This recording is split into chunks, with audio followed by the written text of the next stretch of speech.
And we're in Daniel chapter 5. If you remember, just the background, I should have given you last week and I failed to do so. We were talking about the pride of Nebuchadnezzar.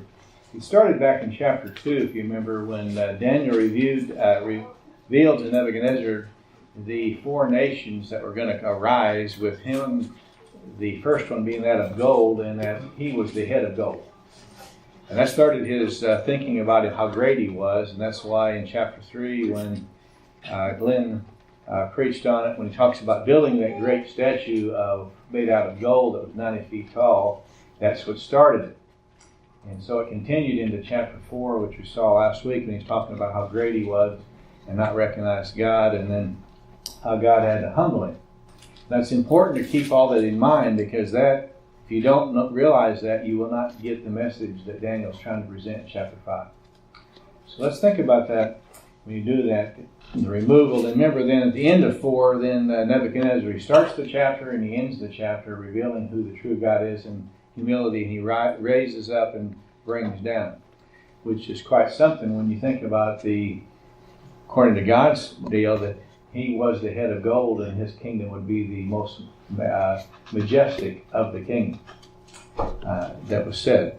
So you think about that. He reigned 43 years. We'll find more about it when you look at it. With history, I'll just give it to you now. Nebuchadnezzar reigned 43 years. When he died, that's when Daniel 1 to Daniel 4 takes place. Before chapter 5, his son, talking about Nebuchadnezzar's son, takes over, and he was very wicked. He only reigned 2 years. He's murdered by his brother-in-law. His brother-in-law then serves, and his brother-in-law serves 4 years, and then his son takes over. His son only rules 2 months until he is killed. And that's when the person takes over who happens to be in our text, or actually his dad was. His dad reigned 17 years, but 10 of those years he goes off into Arabia and basically on a sabbatical, enjoying and he lets his son take over. His son was Belshazzar. Belshazzar was a co-regent, and he reigns for 10 years until the overthrow of the government. It's important to remember, too, because what did Belshazzar offer Daniel? In the text, he offers him to be third in charge. Who was first? His dad. Who is second? He is. Who's third? That'd be Daniel. So it's important to recognize the history, but so what is happening is going down. What also happens before the text, the Medes and Persians are beating them constantly on the battlefield. And they're coming closer and closer. Now they're surrounding the city. And as they surround the city, Belshazzar is basically trying to pick up morale and basically is thumbing his nose at the Medes and Persians as well as at God. And that'll see where we're at today. So think about that as the background. Just for the introduction, or if you want a title, is Learning from History. How many of us learn from history? How many of you ever heard it said or even quoted it? If we don't learn from history, we are bound to what? Repeat it. Mistakes are made. We need to learn from them. What about the judges? How many times did they make the same mistake and go through the same cycle? Over and over, the entire book of Judges, they would go through the same thing. You think about it in 1 Corinthians 10, verse 6 and verse 11, it makes the statement, these things happen as examples for us. We need to learn about other people's victories and mistakes so we don't do them. You also have it in Revelation 2 and 3. Remember the 7 letters to the churches. Now I want us to think about that. All of the churches there, God tells good things about them, but he also says things they need to improve on, things they're doing wrong. And that, obviously, if you think about that, and at the end it makes this statement. To each one of the churches he says this, he who has an ear, let him hear what the Spirit says to the churches, plural.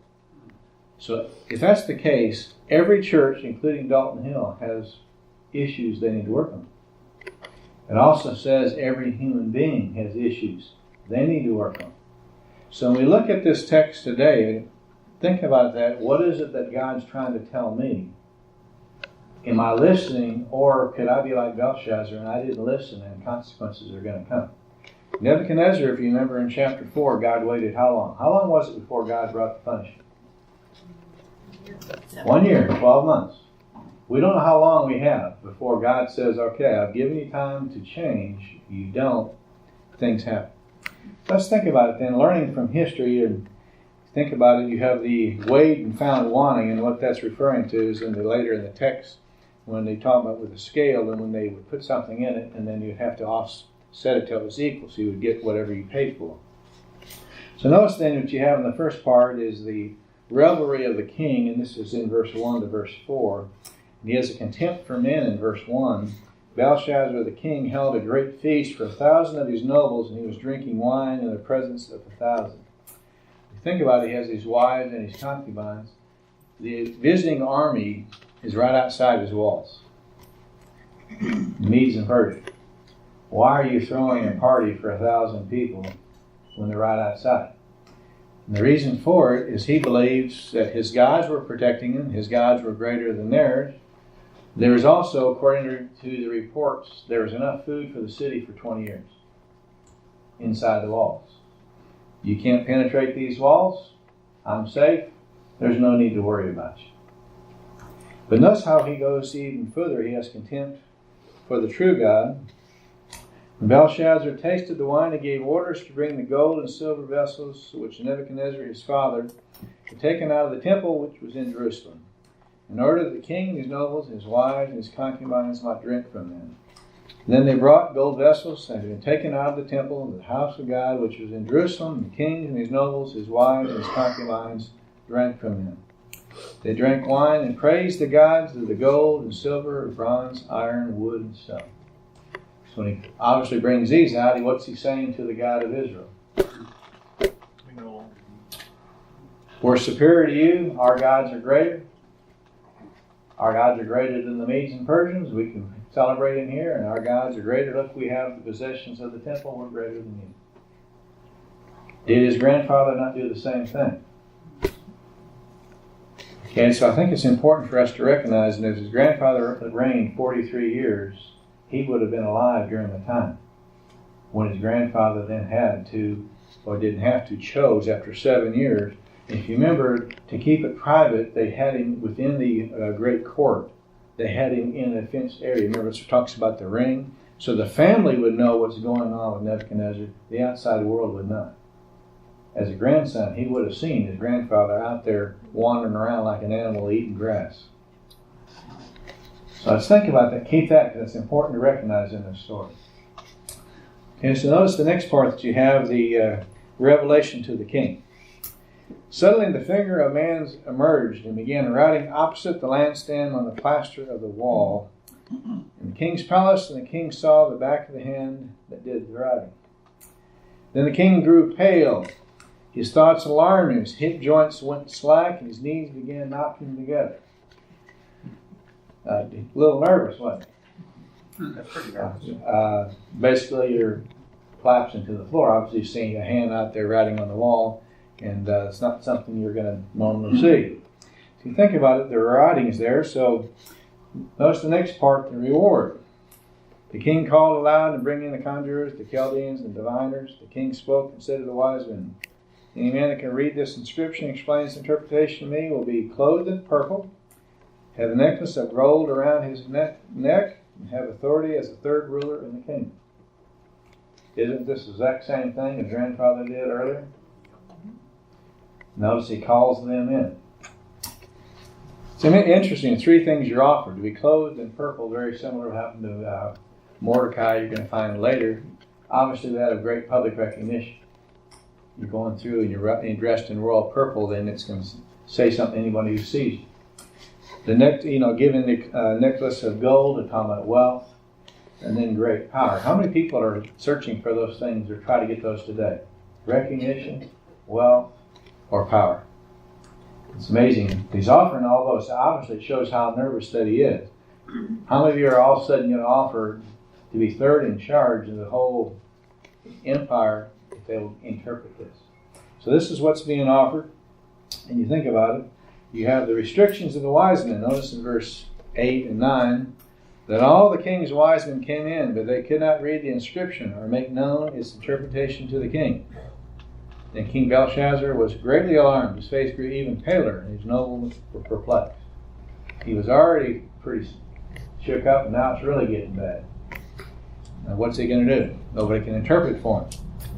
It's interesting what happens on the next part, because I think it's interesting what you have. A reminder of the queen, which I believe is his grandmother. Notice what happens. The queen entered the banquet hall because the words of the king and his nobles. The queen spoke and said, O king, live forever. Do not let your thoughts alarm you, or your face be pale. There is a man in your kingdom in whom a sign of the holy gods in the days of your father illuminated insight and wisdom, like the wisdom of the gods were found in him. King Nebuchadnezzar, your father the king, appointed him chief of magistrates, conjurers, Chaldeans, and diviners. This was because of an extraordinary spirit, knowledge, insight, interpretation of dreams, explanation of enigmas, solving of difficult problems were found. Notice what she calls them. This is why I believe she's a believer. Why she's the Nebuchadnezzar's wife. Was found in who? She didn't call him by his pagan name that her husband had given him. It's amazing to see that. Whom the king named Belteshazzar let Daniel, notice that's her choice of words. Daniel mean what? God is judge. Let Daniel now be summoned, that he will declare the interpretation. So think about it, how many years this has been now. You think about this, 562 is when Nebuchadnezzar passed away. This is now 539. So you talked about that much longer with what's taking place.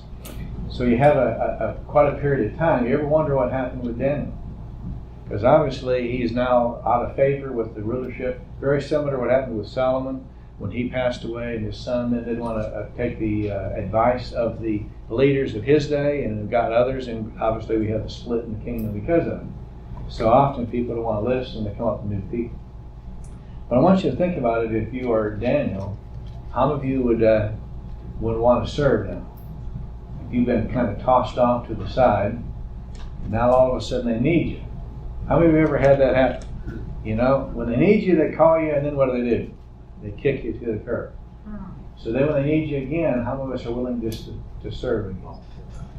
So think about this, what takes place. So, and I want you to think about when you have this in 5 to 12, are you willing to speak up and point people to God for the answers? Is that what the queen did? That's amazing how sure she is that Daniel can do it. You know? How sure are we that we can point people to God? When people need help and they need things, and we know they need Christ, are we so sure that we can tell people, I can't do it, but I got a Savior who can? One of the reasons why God puts us in certain places is so that we will be His voice to speak to people.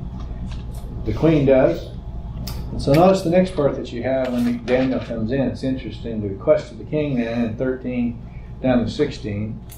Then Daniel was brought in before the king. The king spoke and said to Daniel, Are you that Daniel who was one of the exiles from Judah, whom the father of the king brought from Judah? Does he know about it? He knows about it. Now I've heard about you that the spirit of the gods is in you, and that illumination and insight and extraordinary wisdom has been found in you. Just now the wise men and conjurers were brought before me that they might read this inscription and make its interpretation known to me, but they could not declare the interpretation to me. Notice the next part. But I personally have heard about you. How does he know about it? As the grandson, he'll know what took place in the palace with his grandfather. I've heard about you, that you are able to give interpretations and solve difficult problems. It's amazing to me, if you have that type of person, why haven't you been using him the last 10 years you've been in power? Why haven't you been calling on him? Notice then, now if you are able to read the inscription and make its interpretation known to me, you'll be clothed with purple, wear a necklace of gold around your neck, and you'll have authority as third ruler in the kingdom. Again, it's quite an honor you're being offered. What would you do if you're in his position? Remember, you're just an exile, right? You've been kind of brought down. You now have ability or possibility of doing something. It's interesting when you think about it. You think about with Daniel, has God placed me in a position that I might reveal him? Isn't that why Daniel is here? To reveal God to the people, to the king. Notice in the reply of Daniel, I think it's amazing that some things he does. Notice in 17, the rejection. Daniel answered and said before the king, keep your gifts for yourselves, or give your rewards to someone else. However, I'll read the inscription from the king and make the interpretation unto him. What am I going to charge you? Nothing. Why wouldn't he? The king might say he was doing it for his gifts. There you go. Same thing happened with Abraham when he refused to take the money. Same thing happened with Elisha. He refused to take the money. Otherwise, you're doing it, and people can then say you're bought off. What we give of the Lord's to people that's free. It's not something we should be doing it and only doing it if we get paid for it. So he says, keep it. Now notice what he tells them then. He tells them to remember the past. But it's important for us. The whole text is found right here, what he's trying to tell them.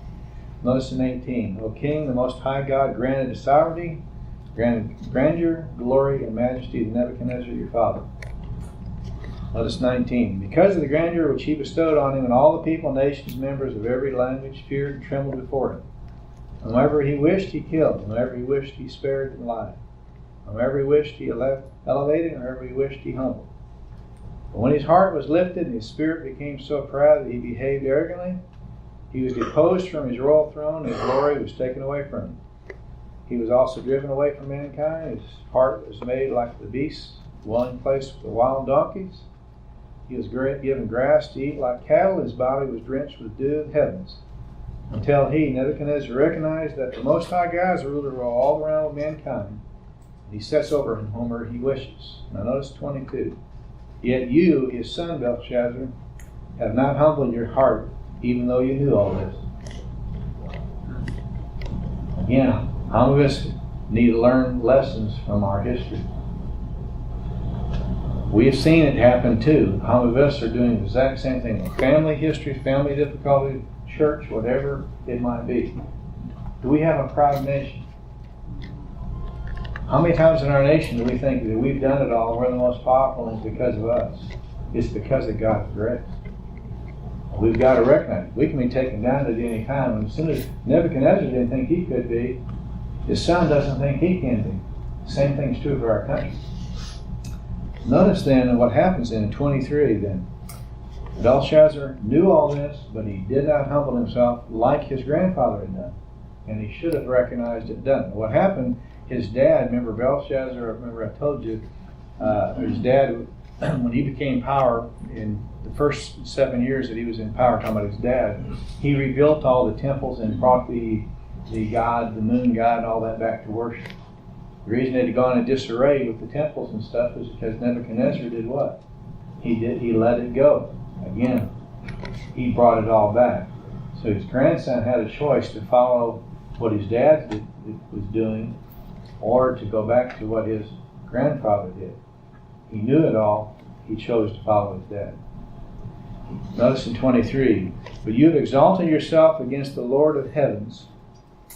They have brought the vessels of his house before you, and you and your nobles and your wives and your concubines have been drinking wine from them. You have praised the gods of silver and gold, of bronze, iron, wood, and stone, which do not see, hear, or understand. But the God in whose hands are your life breath, your ways you have not glorified. How hard would it be if you're Daniel, standing before the guy who can snap his fingers and you're killed, to be making these statements to him? I think we need to keep in mind, we say, well, you say whatever, we say the truth. Well, put yourself in that position. They can kill anyone for any reason with no justification. And now are you telling the truth? Yes. How hard would it be too when you walk into that room and you see all the possessions of your people who are now being used by the king and his royal court that they stole from your people? And how do you want to serve him? Notice then what happens. The hand is written, and is obviously the words. It was written in you wonder why the leadership couldn't understand it. It's possibly they understood the word. Either the scripture they couldn't read, or they couldn't understand. They read the words but didn't know what it meant. And so notice what he's in. I was going to tell him. He's now going to tell him what it means. And I think about this when you look at it. Rejection. Notice then you have it. Now, this is the inscription was written, and notice he puts it on there. It's plural. The interpretation is in 26. God has numbered your days and put in your kingdom and put an end to it. How'd you like to be the guy telling the king, your days are numbered? Number 2, you've been weighed, 27, you've been weighed on the scales and found deficient. He would understand it. In other words, here it is and it's going down and you're lightweight. You didn't do what you should have done in your position. And you found wanting. And then notice in 28, your kingdom has been divided and given over to the Medes and Persians. They're right outside your door. Now, how would you like to be the one telling him this? Now, what you think about this, did you interpret it for him? What did the king promise you? Third in power, right? As the Medes and Persians take over and you're third in power, what normally is going to happen to you? How would you like to be Daniel? Does Daniel not have to trust the God? And does Daniel not have to reveal God's message to him and trust his future in God's hands? He had to trust him when he was hauled off that many years earlier. He has to trust him today as well. You speak the whole truth of God and you trust him with it. Now notice then what happens is in 20, by the way, what does in 29, it's you have to give Belshazzar, he did honor what he said. But what he could have done but didn't. Notice in 29 that you have the reward. Belshazzar gave orders and they clothed Daniel with purple, put a necklace on his gold around his neck, and issued a proclamation concerning that he was now authority over the third ruler in the kingdom. Was that an official documentation? Okay, now what happens, those of you who studied history, how did the Medes and Persians get into this wall they couldn't penetrate? They tunneled through the river. Okay, they took the river. They had half the army on one side, half the army on the other. They channeled it and channeled the river. They brought in the fresh water, channeled it to the lake. And when the water diverted and went there, they went under the wall on both sides and came into an unguarded city and conquered it.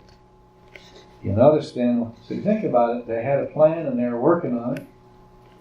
And this was the night when the water was down and they'd gone down and they came in. If you're third now, the declarations are out there and they're going to see it. And what's going to happen to Daniel with you being third in charge? So think about the reward. The results then happened in 30. That night, Belshazzar, the Chaldean king, was slain. They came in through the wall. Royalty was killed. What happens to Daniel? He wasn't killed, obviously, because what's going to take place in the next chapter. And notice then Darius the Mede received the kingdom at the age of 62. The Medes and Persians take over, which again was prophesied earlier in chapter 2. Talked about more in chapter 7 and 8 later in Daniel. But think about it, some applications that you have just from this part of it. Are you willing to speak up and point people to God for the answers? You know, some of us will only serve if we get paid. You notice Daniel said, I'll do it for what? For nothing. I'll speak for my God for free. Second thing, has God placed me in a position so that I might reveal it? How tough a position would you be in? And if you're at the age of Daniel, how do you have, normally what would have happened to you? You would speak the truth. That night they would come in, and that night what would have happened? You'd be killed. Third thing, what trait or sins has God revealed that I need to change? Personally, or from a family, or from a church, or from a nation? Would you agree pride is something we need to confess as a nation? I mean, it's interesting when you look at the great prayers of the Bible, Daniel and so on, we'll see later, Daniel confessed the sins of his people. Most of the great prayers of intercession throughout the leadership is confessing the sins of the people. How many times do we ever do that in our own prayer life? Third thing, what about the reward? What would you do with it? Would you want it? you were asked, by the way, if he's going to die tonight, would you tell the king something else? How's he going to know? How is he going to speak the whole truth and nothing but the truth? And let the results rest with God. I think it's interesting. If you notice, we were looking at Daniel. Was Daniel a man of service? He was basically out of the public eye for a period of time. But when his name was called, he was what? He was willing to serve. So often when we get pushed out of the public eye or pushed out of whatever services we're doing, I always become bitter when we're not ready to serve when we are called upon. And something we often learn. Something we often learn. Something we often learn. Something we often